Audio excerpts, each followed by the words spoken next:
There are many challenges in treating people with MS, and there are particular challenges in treating those with pediatric MS. Depending on the age, the challenges are different.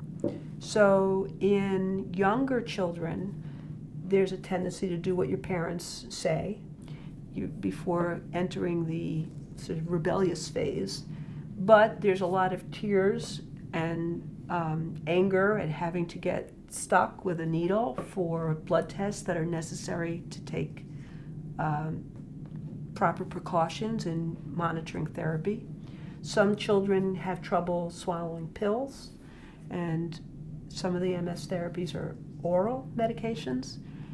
The other challenge is understanding for the parents, and then as the children get older, the kids as well, that the most important thing in MS is modifying the disease course in such a way that in the future you're going to do well.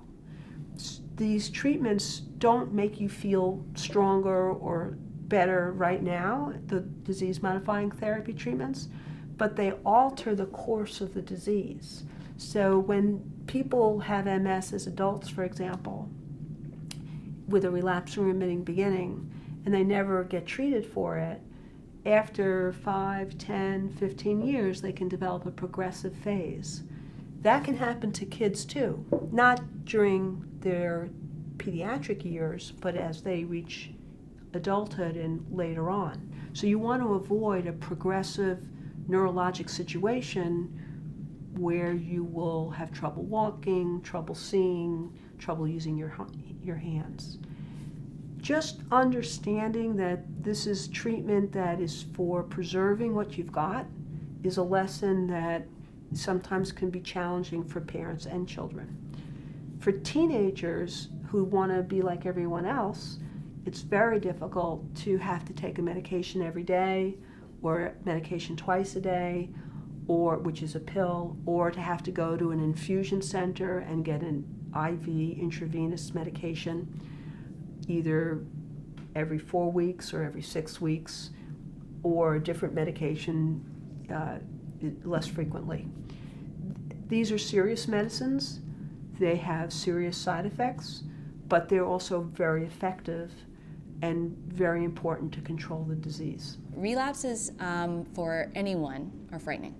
You wake up one day and you feel perhaps that your vision is a little bit dim. Over the course of the next several hours, it worsens. You may then have pain with eye movement, and by the end of a day or two, you may have significantly reduced vision in one eye, for example.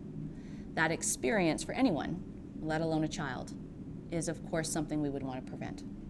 So my first goal is to provide meaningful therapy to reduce the rate of relapses in my patients. When doing so, I want them to be normal children and healthy teenagers. I want them to play sports. I want them to be part of the band. I want them to do well in their homework. I want them to achieve in whatever activities are meaningful to them and their family. And so I want to be sure that we provide therapies that are tolerated well, that do not harm their quality of life, that, of course, are effective, but also liberating, in that my goal for all my patients is that they spend most of their days forgetting that they actually have multiple sclerosis.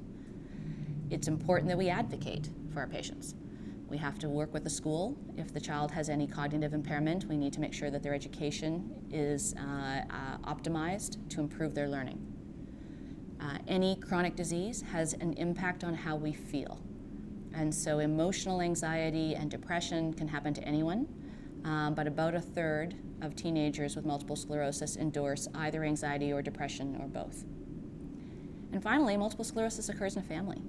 And we have recently looked at the quality of life of parents and found that they report that having a child with a serious disease impacts them.